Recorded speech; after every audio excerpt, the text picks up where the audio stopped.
ওয়ালাইকুম আসসালাম। আসসালামু আলাইকুম। হ্যাঁ, ওয়ালাইকুম আসসালাম। কি আসলে চিনতে পারতেছি না। চিনা তো এখন কষ্ট ও, হবে। তুমি কেন? রঙ্গের দেওরা? হ্যাঁ, চিনতে খুব কষ্ট হয়েছে তাই না? না, আসলে ফোনের ভয়েস আর বাস্তবের ভয়েস তো এক না, এই জন্য। ও তো আচ্ছা। হঠাৎ করে কি মনে করে অনেকদিন পর? একটু মনে পড়লো ভাবির কথাটা দেখি। ভাই যদিও কাছে নাই, এখন ভাবি কেমনে আছে, কিভাবে আছে, কি করতেছে, এই জন্য ভাবিকে একটু স্মরণ করলাম। কেন, ফোন দেওয়া কি নিষেধ আছে নাকি? না, নিষেধ থাকবে কেন? ফোন দিলে তো আমার আরো ভালো লাগে। সেটা তো কেউ বুঝলাম, যদি খোঁজ খবর নেয়, এটা কিন্তু তো আরো ভাবি ভালো। তুমি তো আমার খোঁজ রাখতে চাও না। আসলে নাম্বার ছিল না তো। নাম্বার অনেক খুঁজছি, আমি তোমার নাম্বার অনেক জায়গায় খুঁজছি, কিন্তু আসলে পাইনি। তোমার আগে নাম্বার চেঞ্জ করছো কেন?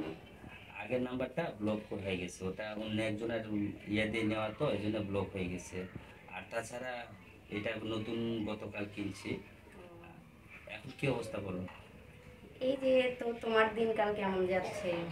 আমার দিনকাল নিয়ে তোমাকে টেনশন করতে হবে না, কিন্তু তোমার দিনকালটা কেমন যাচ্ছে সেটা বলো। দিনকাল আর কিরকম যাবে? হাজবেন্ড নেই কাছে। এই জন্য গোসল করা খুব কষ্ট হয়ে গেছে না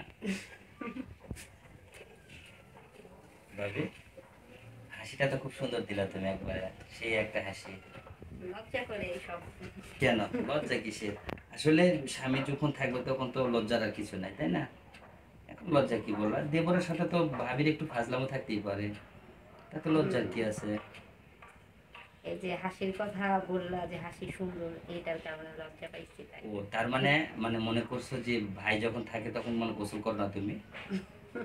এই যে দেখো, বুঝলাম না ভাবি, তুমি এত হাসি হাসো কেন? খুব খুশি মনে দেখতেছি, কি হয়েছে বলো তো? হ্যাঁ, এতদিন পর তোমার সাথে কথা বলতেছি, খুশি হব না? ও তাই? হুম। শুধু খালি খুশি হলে চলবে? দেবরকে একটু স্মরণ করা যায় না? হ্যাঁ, স্মরণ করি তো। আমি সব সময় তোমারে মিস করি। শুধু জানো, আমি অনেক সময় তোমারে মিস করি। এইটুক স্মরণ করে আর কি হবে বলো? এখন তুমি যে স্মরণ স্মরণ করবা, মন থেকে স্মরণ করলে না হয় আমি তোমাকে একটু যাই দেখে আসতে পারি, তোমার সাথে একটু খেলা করতে পারি। তুমি ছোটবেলায় যে খেলাগুলো খেলছো সে তোমার সাথে একটু খেলা খেলতাম। ওই যে ছোটবেলায় যেগুলো খেলা খেলে না, যখন পাতিল হাঁড়ি ছোট করে নিয়ে সব তোমার। কিছু কি মুখে বলতে হয়? তুমি আসবা, আসলে আমরা একসাথে ঘুরবো, ফিরবো। তাই? তুমি হুম। ঘোরাটা বেশি পছন্দ করো বুঝি, না ভাবি? হ্যাঁ, আমার ঘুরতে অনেক ভালো লাগে। কি? আর পাশে যদি এরকম সুন্দর একটা দেওরা থাকে, তাহলে তো আর কোনো কথাই নাই। আচ্ছা শোনো, আমি আমি যে ঘুরতে পছন্দ করি না, আমি যেটা পছন্দ করি সেটা তুমি আমার সাথে দিবা? হ্যাঁ, দেবো। সত্যি? হুম। আমি কি চাইছি তোমার কাছে বলো তো? কি আর চাইবা? বলো।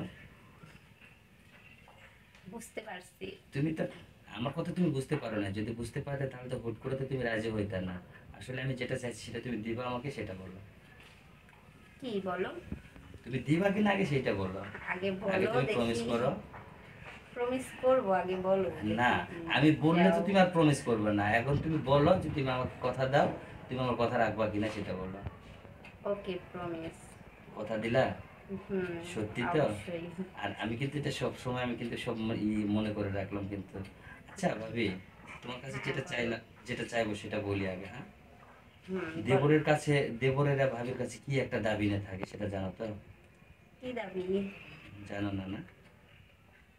বলো। দেবরে কি দাবি করতে পারে একটা ভাবির কাছে? বলো কি দাবি? বুঝো না? এখন যদি ভাই না নাই, বুঝালে কিভাবে বুঝবো? এখন তো ভাই পাশে নাই, ভাই কাছে থাকলে না হয় সেই কথাটা আমি আরো ক্লিয়ার করে বলতাম। এখন তো মনে হয় একটা জিনিস, সব কথা বলে না হৃদয়, কিছু কথা তো একটু বুঝে নিতে হয়, তাই না? আর সেটা ছেলে না হয়। মানুষের সব কথাই বলতে হয়।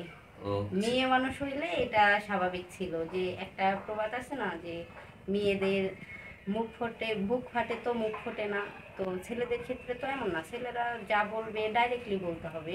ইনডাইরেক্টলি বললে কি হবে? এত কিছু কি বোঝা সম্ভব? আচ্ছা ঠিক আছে, আমি ডাইরেক্টলি তোমাকে বলতেছি, তুমি ভালো করে শোনো, হ্যাঁ? আচ্ছা, ভাই যখন থাকতো প্রবাসী, মানে যখন চলে গেল, তারপর থেকে তুমি একা একা যেভাবে রাত কাটাচ্ছ, যেভাবে একা একা থাকতেছ, আসলে এটা কষ্টে না? কষ্ট হয়। আর এই কষ্টের মাঝে কি আমি তোমাকে একটু আম, কষ্টের শেয়ার হয়ে বা তোমার ভাগিদার হয়ে কি আমি থাকতে পারি না? একটু একটু ভাবে দেখো না, ভেবে চিন্তে। কারণ তোমারও কিছু হবে, আমারও কিছু একটা উপকার হবে।